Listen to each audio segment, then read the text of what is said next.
Okay, friends, this is the third part of this video series regarding getting the Teletype, specifically the ASR, Model 28 ASR, integrated into the shack. And if you've been following along at home, you saw in the last video that we did all the wiring for this new switch panel. And now, in this video, we're going to put it through some paces and give it just a simple test. What we've done here, the one piece, there are two remaining pieces to this puzzle, to this project. First is to create to wire up a little power supply to provide mark holding for when we don't want this to be copying traffic. This is the read-only typing reperforator. I should mention that since some of the last videos, I've installed some shelves above them to hold the typing reperforator and some Teletype supplies. Okay, and I've got I bought a whole bunch of stuff on eBay for the purposes of making this little power supply, the mark holding power supply. But in this video, what we're going to do is we're going to just substitute in. So this is where, let's see if I can get some light on here. This is where these two connections, 127 and 28, is where this mark hold supply will connect. And I've just taken a pair of wires temporarily. We follow it all the way along, and up into a little bench supply here. It's the supply on the left. It says 21 volts. Well, let's turn this off and let's see. 21 volts at 37 milliamps is what I have it set for. I could set it down to 30, which is where I hope to roughly to get it. And this is going to be providing the supply to keep it in mark holding. So let's first show you why I need the mark holding. And I think it'll become pretty obvious once we get this thing started. So we've turned on the, haven't turned it on, let's turn it on now. Okay, so the Teletype is on. Let's turn on the typing reperforator, and what you'll immediately see is it's printing out paper, even though I don't want it to. If I turn it on, let's see, I'll turn it off and on. So now that I've turned it on, it will copy whatever I type. So I'm going to do some typing. I'll do some RYs. And let's take a look here. Tell you what, let's see if we can open this up.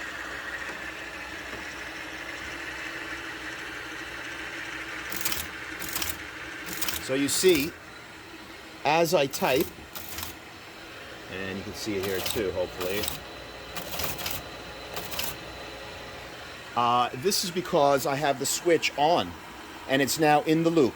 But let's say I'm copying traffic, and I want to stop. I don't want this to print. If I turn this off, without a mark hold loop, it'll just print forever. So now what we'll do is we'll turn this on to simulate the mark hold loop. I've got the power supply set and it's on, and as you can see, once again, if I the switch is on here, which means the reperf is in the loop, and I can type. Whoops.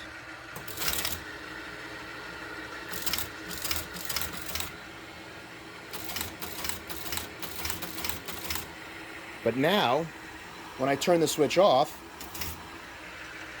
it's no longer running open. So, and you'll see if I type, it will not print.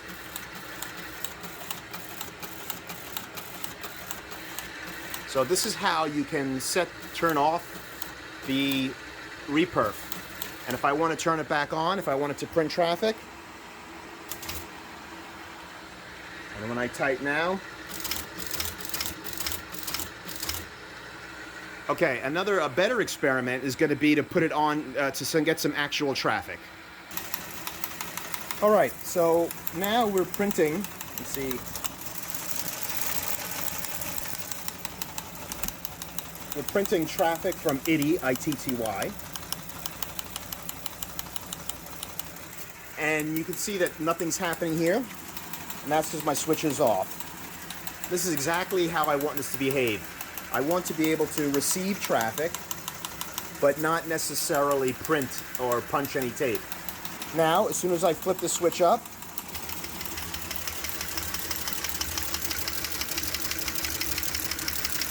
we've run out of tape here, but it's printing. And now if I want to switch it off, I press this down, and you can see it's holding.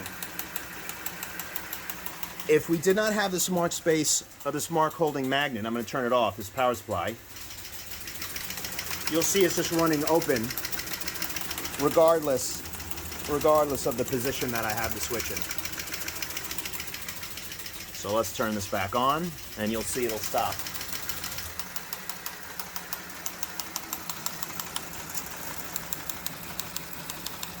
All right, so there it is. That is this working exactly as intended. And the last piece left. Last piece is going to build the actual power supply instead of using one from my my bench. And then we're going to wire up this switch to control a transmitter, and that will end up concluding this series. But first, let's do that power supply. In previous videos, this was the diagram that I had shown, and in red is the power supply, the Markhold power supply. Now, there have been some changes since the original design, and so the power supply schematic also has to change, most notably adding a second jack.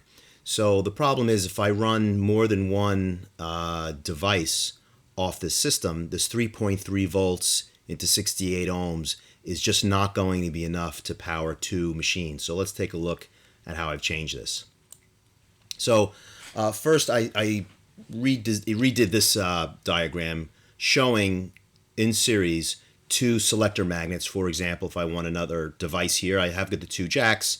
It would be most logical for me to put some other device like another page printer or something. So now you can clearly see that in some circumstance you might have 140 ohms in series. I've eliminated on this diagram the power supply. I'll get to that in a second. Here is the transmitter selector. Nothing really has changed here except it's on its own page. Now here's the new diagram for the Markhold power supply. It's just a little more, I'd say, mature, a little more up to date. First, I'm going to a 5 volt supply instead of a 3.3 volt supply. I've got my switch to turn it on, to turn this thing on. I've got a fuse. I've got a little indicator lamp. I've got a 1N4007 snubber diode. I could have used like a 1N4001, which is a lower voltage, but I happen to have just lots of these. They're 1,000 volt breakdown voltage, which should be plenty for the inductive kickback when the loop opens. And then here I've got this 100 ohm, 25 watt rheostat or potentiometer. And then this goes out to the Markhold loop, which of course goes to the input of here. And so in a combination of a few parts from eBay as well as my junk drawer, we're going to build this and put it in use. And so here we have, I got this on eBay, a little project box. Very convenient. I actually got 2 of these project boxes. I thought they were so cool. Allows me to mount them conveniently, so if I so choose. And then a bunch of this stuff all came out of my junk drawer. I've got to dig through my wall warts and find a 5 volt one. I had my 3.3 one all ready to go. And so here's, I'm trying to use some really, period or old looking components, vintage looking components to build this because after all, the Teletype machines are vintage themselves. And so we've got a good old-fashioned toggle switch. Here is our fuse, and you see I've got everything laid out in this way by the schematic. This is a little LED, but it has a built-in current limiter. So you give it 12 volts and it works great. 5 volts is still very, very visible, and that's all we're going to have here really is 5 volts. And that's totally perfect, just so I can visually see when I've left the thing on. This I also, I did not have this particular one, so I got this on eBay. And what it is, as we mentioned here, it's a 100 ohm, 25 watt. I don't need the 25 watt at all, but the 100 ohm I do need. Anything higher than that, it's going to make adjusting the current very tricky. So I wanted a relatively low resistance to give me the most resolution and therefore precision when adjusting this. And you'll notice this is not intended to have a knob. It's just intended to be set, with a screwdriver, because this is going to be pretty much a set and forget sort of situation.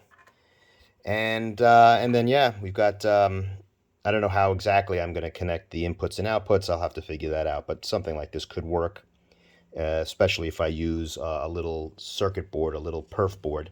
And then here's my snubber diode here. Oops. So what I'm going to do now is I'm going to go down to the basement and fire up the bench, the drill press, and start making some holes. All right, so back from the drill press, and I drilled the holes, one for the light, fuse, switch, and rheostat. And in this case, there's a little tab so that when you're twisting the shaft, that the whole body doesn't twist. And so I just drilled a little hole for that tab to sink into. And then I got one more hole for a screw here. As you see, I have a terminal strip from the olden days, and I'm going to use that to wire everything up together. Now, the only thing I forgot to do, which I'm going to have to, is to drill a hole for the power supply input, the wall wart input, and then of course for this Mark Holt supply output. So I got to do that, and then, well, I'll start wiring this up. Okay, so here we have it. Let's just go through all of it, but it was fun to do this sort of older style chassis wiring. Most things these days are done on printed circuit boards or perforated boards, breadboard type things. So it was enjoyable to go back to the old style. All right, let's follow it through. So the first thing I want to show you is I found a wall wart in my wall wart junk drawer. As you can see here, the output is 5 volts DC at 0.7 amps, which is plenty. We only need about 30 milliamps. This is 700 milliamps.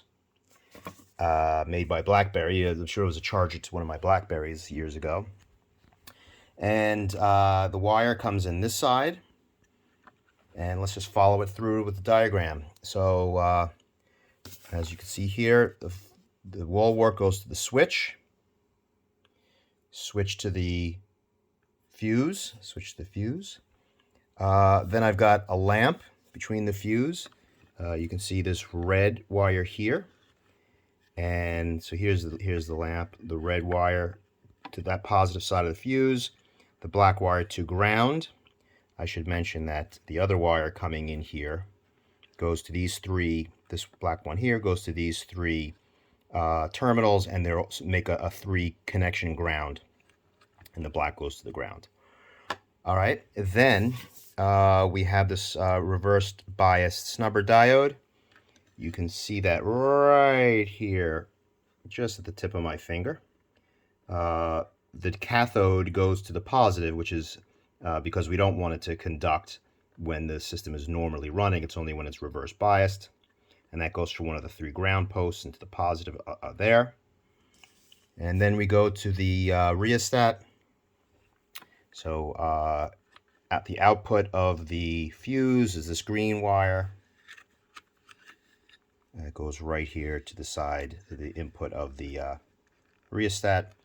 The output, we short the center and end, and the output comes out here. This is the output. And this is the output cable that's going to attach to the terminal strip, the barrier strip. in the ASR. It's going to connect right to here, 127 and 128. And you can see that's going, again, the white is the negative. It goes to one of these three, negative posts, and the red goes to positive, which came out of the rheostat. All right, so let's put it all together, and let's see what it does. Okay, so it's assembled, and the wall wart is plugged into the power strip. And let's turn it on. Hopefully the LED light works. And we won't really be able to test this to see if it adjusts the current until we connect it into the rest of the system. Otherwise, yeah. So let's see. We switch it on. Yeah, hopefully you can see the LED. Even on 5 volts, it's a 12-volt LED, but even on 5 volts, very visible. I did forget initially to put a fuse in. I was trying to figure out what was going wrong here. And of course, you do need to put a fuse in for this to work. All right, so let's, the next step is to install this in the teleprinter, in the Teletype. And let's see if it all works. All right. So here it is, just sitting at the bottom of the Teletype machine. It is going through the same exit to get to just the wall power. And this is the output of this little loop supply, and you can see, hopefully you can see it going to these two 127, 128 on the rear here. Let me see if I can just zoom in on that. Okay. And so it's going there. Okay, so let's do some tests. So the first thing we want to do is turn it on. All right, hopefully you can see the little green light there, here. Now the next thing we want to do is we want to take our little ammeter, and the good news is that since we decided to put two, see if I can not block the light, two of these jacks in. One jack's going to the Reperf, and we have this empty jack. And so we can plug in our ammeter. Okay. And as you can see here, we've got about 40 milliamps, which is quite fine. And I just wanted to show you how, so remember we put this rheostat in for the express purpose of being able to adjust the current. So if I go in here, and you want to watch here at the same time, okay, you're seeing we're lowering, it's about 30, or we can even put it all the way up to 60. I wouldn't exceed that, or down to 20, etc. So 30, anything above 30 is really quite fine for this purpose. And if I end up having to put another device in here, like a page printer, I could always increase it to 40 or 50 or even 60. I could really keep this at 60 without any problem. But we don't want to, there's no point in wasting a lot of energy, so we'll just leave it at 30. All right, so let's take this out now. We don't need the ammeter anymore. That's all set. And let's see how this thing actually works. Okay, so we've got it set up. Hopefully you can see, here's the printer, the punch, and the Teletype. And let's turn it on and let's get it going. All right, so what you can see here is we're printing traffic, but the reperforator is off. And now if I put the reperforator on, hopefully you can see the reperforator right up there and the tape coming down here.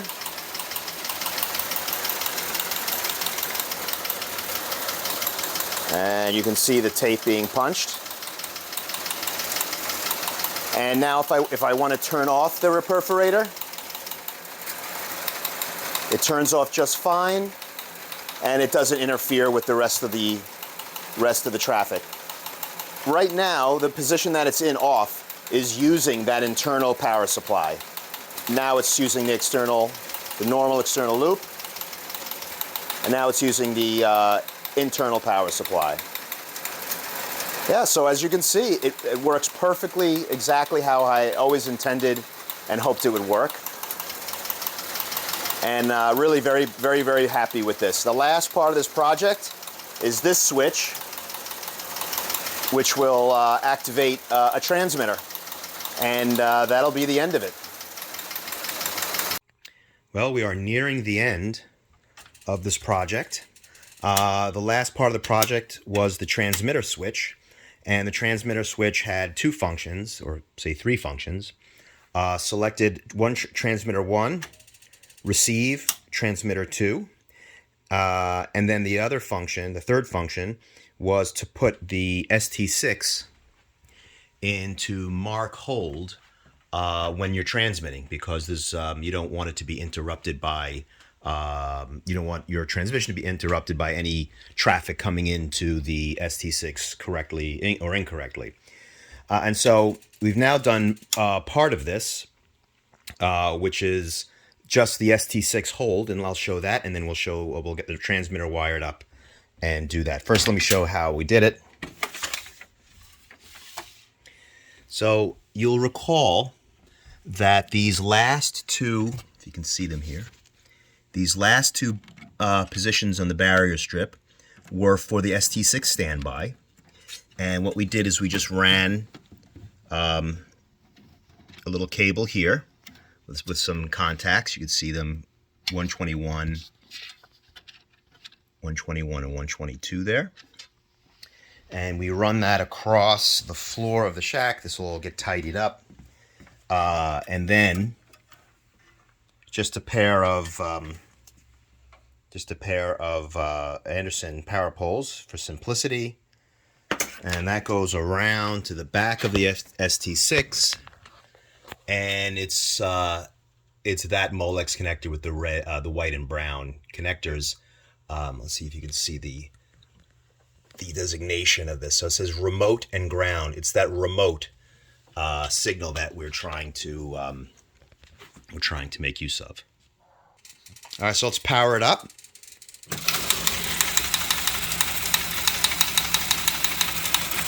And so you can see we're